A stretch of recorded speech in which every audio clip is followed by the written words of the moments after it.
হ্যাঁ আল্লাহ ভাই, না আমি কান ধরছি, প্রয়োজন নাকে খত দিব, ঠিক আছে? আমি আর ওর সাথে নাই কোথাও না। আমাকে যদি 1 কোটি টাকাও বলে যে তুমি আল্লাহ একসাথে উদ্বোধন করো, সেখানে আমি রিজেক্ট করে দিব। এখন থেকে লেলার নাম যে বলবে তাকে আমরা বের করে দিব আমাদের সেলুন থেকে। তাদের মতো কাস্টমার আমার দরকার নাই। না, আমরা স্বামী স্ত্রী না, আমি অবিবাহিত, আমি এখনো বিয়ে করি নাই, কিন্তু লেলা অবিবাহিত না। এটা একটা হিন্ট দিয়ে রাখলাম আপনাদেরকে। এটা প্রমাণ অন্য একটা সময় দিব, যখন আমার দেয়ালে পিঠ থেকে যাবে আরেকটু, তখন আমি সব কিছু প্রমাণ দিব। আমি যদি হেঁটেও ঢুকি আমি প্রিন্স মামুনি। আমি যদি সাইকেল দিয়ে ঢুকি আমি মামুন মামুনি। এই মানুষগুলো কিন্তু লেলার কথায় আসে নাই। সব মানুষ আপনারাও কিন্তু জানতেন না যে লেলা থাকবে এখানে। লেলা কিন্তু সারপ্রাইজ ছিল। লেলার যে আসবে এটা কিন্তু কেউ জানতো না। সো আমি আমার ফ্যান পেজদেরকে, আমার ফ্যান বেজ যারা আছে, যারা আমাকে ভালোবাসে, তাদেরকে আমি ডাকছি যে সবাই আমার উদ্বোধনে আসবেন, আমার সাথে দেখা করবেন, আমার সেলুনটা দেখে যাবেন। সবাই আসছে। অ্যান্ড লেলা বলছে যে প্লিজ তুমি আমাকে একসাথে যাই আমরা, তো তুমি আমাকে নিয়ে যাও, আমি যেতে চাই, তোমার সাথেই যেতে চাই, আমি তোমাকে নিয়ে যাও। যখন এত রিকোয়েস্ট করছে আমি বলছি ঠিক আছে, কোনো সমস্যা নেই।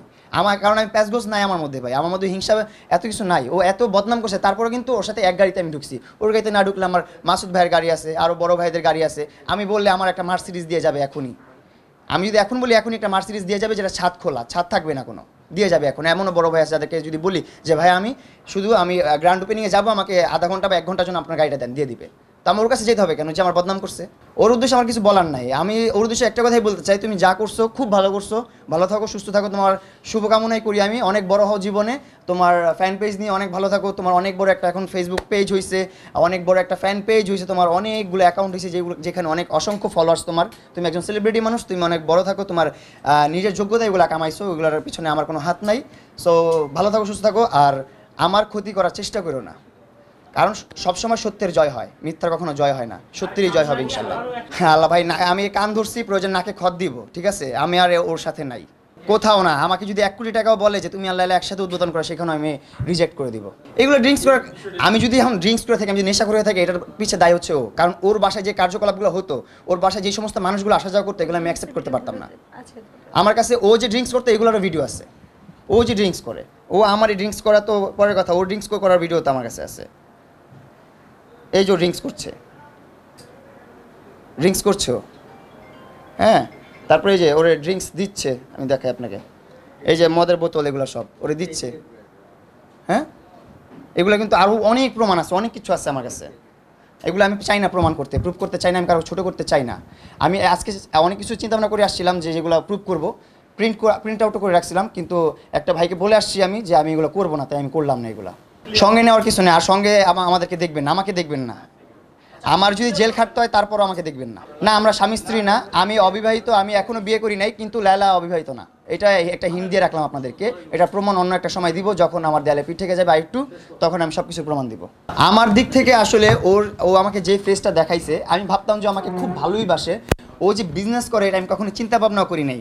আমি কখনো এটাও বলি নাই যে আমার কারণে তোমার এই ফ্যান পেজটা হয়েছে, আমার কারণে তোমার এই অ্যাকাউন্টে সেটা হয়েছে, এগুলো আমি কখনো বলি নাই। সো আমি সবসময় বলি তোমার নিজের চেষ্টাতে হয়েছে, তোমার নিজের যোগ্যতাতেই হয়েছে, আমার কিছুই না আমি এখানে। হ্যাঁ, তারপর হচ্ছে যে আমি আমার দিক থেকে মানতাম যে ও আমাকে ভালোবাসে, কিন্তু এটা আমি অ্যাবসলিউটলি রং। না, আপনি এখন নতুন করে যদি প্রশ্ন করেন শুধু কি বিজনেসের সম্পর্ক, তাহলে তো আপনি বোকা।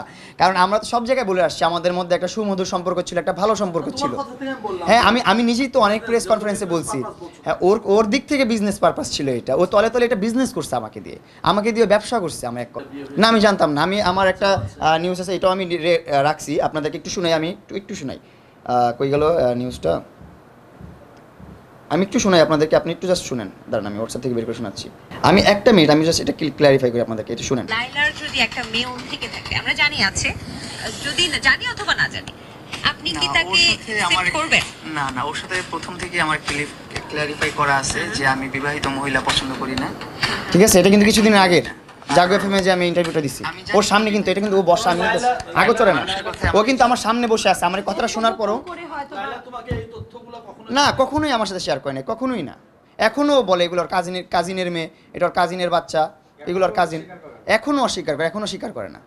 আমি তো আসলে ওর মতো মাইন্ডের মানুষ তো আমি না, আমি তো অন্যরকম মাইন্ডের মানুষ। আমি আপনাকে বললাম আমার মধ্যে কোনো ভেজাল নাই। ও যখন বলছে, আমার যেদিন গ্র্যান্ড ওপেনিং, ওর আমি জাস্ট দাওয়াত দিয়ে রাখছি। আমাকে আরিফ ভাই বলছিল আপনি কি লেলাকে দাওয়াত দিবেন না? আমি বললাম ঠিক আছে, আপনার নিউজের মাধ্যমে আমি দাওয়াত দিয়ে দিচ্ছি। আমি কিন্তু ওরে সরাসরি দাওয়াত দিই প্রথমে। তারপর এর মধ্যে কিন্তু বড় ভাইয়েরা আমার যারা আছে, তারা লেলার সাথে কন্ট্যাক্ট করলো। লেলা কিন্তু বারবার আমার বড় ভাইদেরকে ফোর্স করে আমার সাথে মিট করার জন্য, আমার সাথে কথা বলার জন্য, কনসাল্ট করার জন্য বিষয়টা। তো বড় ভাইরা কি করবে, একটা পর্যায়ে ডেকে নিয়ে যায়, যখন ডেকে না নেয় তাদের বিরুদ্ধে আবার উল্টাপাল্টা গিবত করে। এটা তো খারাপ কিছু না, এটা তো খারাপ কিছু না, আমরা তো অবৈধ কিছু করতেছি না, আর অবৈধ কিছু শিখাইতেছি না, স্মাগলিংও শিখাইতেছি না। এখানে বিষয় হচ্ছে ভালোবাসার বিষয়টা। আপনার আমাদের যদি ইসলামিক দিকেও যান, ওদিকেও কিন্তু এই বয়সের পার্থক্যটা আছে, আবার এমনিতেও আসলেও এগুলো পার্থক্য আছে, এগুলো থাকি, বয়সের পার্থক্য কোনো বিষয় না। অবশ্যই ওর সাথে একটা ভালো সম্পর্ক ছিল আমার, আমি এখনো স্বীকার করি, অবশ্যই ভালোবাসতাম, কেন বাসতাম না। একটা মানুষের সাথে ভালো না বাসলে 4টা বছর একসাথে কাজ করা যায়, একসাথে কন্টেন্ট করা যায়, আমরা একসাথে কন্টেন্ট করেছি, ওর মিলিয়ন প্লাস ফলোয়ার, আমার চেয়ে বেশি ফলোয়ার ওর 1.1 মিলিয়ন, আমার মাত্র 1 মিলিয়ন। আর আমার টোটাল যত সাইট আছে সব সাইটগুলো মিলে আমার 2 কোটি ফলোয়ার্স আছে, 2 কোটি কাউন্টেবল। আর অন্য যারা আছে, যারা মোবাইল ইউজ করে না, যারা ফলো করে না, শুধু দেখে, এরকম ফলোয়ার্স তো অভাব নেই বাংলাদেশে। আমার অনেক হয়েছে, এর মধ্যেই দেখেন আপনি 6 মাস পরে কি তোমরা আর এক হওয়ার কোনো সম্ভাবনা আছে কিনা? ওকে, আমরা একটু আবারও না, আমি তো বলে দিলাম আমার আর কোনো ইচ্ছা নাই। আমি দেখেছি এবং আপনাকে থ্যাংক ইউ বলেছি আমি। এখন হচ্ছে ও যেদিন আমাকে কংগ্রাচুলেশনটা বললো, ওই দিনও কিন্তু ভিডিওটা করার আগে আমার গিবত গাচ্ছিল, আমার বদনাম করতেছিল লাইভে, ভিডিওতে আমি দেখছি, প্রজেক্টর দিয়ে আমাকে প্রমাণ করতেছিল আমি খুব বাজে মানুষ, এটা সেটা। আসলে যতই চেষ্টা করুক সত্যকে কখনো ঢাকতে পারবে না, সত্য সত্যই থাকবে। মানুষের জীবনে অ্যাক্সিডেন্ট থাকে, ঝগড়া যে ভিডিওগুলো দেখে যেগুলো 4-5 বছর আগের ভিডিও, রংপুরের ভিডিও, আর তারপর আপনার দিয়াবাড়ির ভিডিও, হ্যাঁ এইগুলা নিয়ে, তো এইগুলো তো আর বাস্তব জীবনে না, এগুলোই চলবেই, এগুলো হবে। আর আমার সবাইকে আমি এখন হচ্ছে যে ওর সাথে আমার রিলেশন ব্রেক হয়েছে প্রায় 2 মাস হয়ে গেছে। এই 2 মাসের মধ্যে কিন্তু আমি অনেক জায়গায় যেয়ে থাকছি, এমনও বলছে ও প্রেসে এসে যে আমি বস্তিতে যে থাকছি, বস্তি যে থাকি কোনো সমস্যা নেই, এটা আমার বন্ধুর বাসা থেকে বস্তি বলছে, যদি বন্ধুর বস্তিও হয় তাও আমি কমফোর্টেবল, ওর বাসার চেয়ে ভালো আছে, ওর যে একটা মানুষ হিসাবে এত খারাপ মানুষ, ওর মানুষের চেয়ে ভালো আছে। তো আমি বলতে চাই এখন থেকে আমি আমার নিজেকে নিজের মতো করে গড়ে তুলতে চাচ্ছি, এই জন্য আমি আমার একটা নতুন একটা ব্যবসা প্রতিষ্ঠান দিয়েছি, যেটা নাম হচ্ছে প্রিন্স কাট সেলুন। এটা যমুনা ফিউচার পার্কের সাইডেই, আপনার নতুন পকেট গেটে, বসুন্ধরা রোডে প্রিন্স কাট সেলুন। সবাই আসবেন, আপনাদের সবাইকে দাওয়াত করলাম, আমি যেন বড় হই আর আমার এই ব্যবসাটা যেন অনেক বড় হয়, এই জন্য আপনারা সবাই দোয়া করবেন আর দোয়া রাখবেন, আর কিছুই না। এখন থেকে লেলার নাম যে বলবে তাকে আমরা বের করে দিব আমাদের সেলুন থেকে, তাদের মতো কাস্টমার আমার দরকার নেই।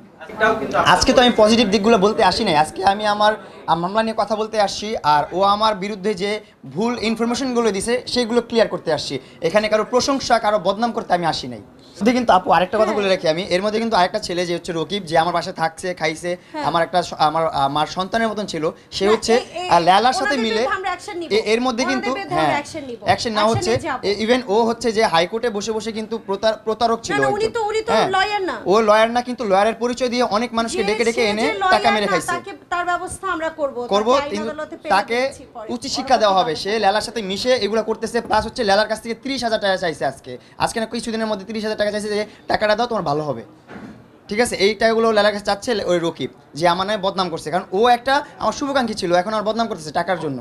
সো একজন প্রতারক, ওরও বিচার হবে, আর যারা আমাকে নিয়ে অপপ্রচার করতেছেন তাদেরও বিচার হবে।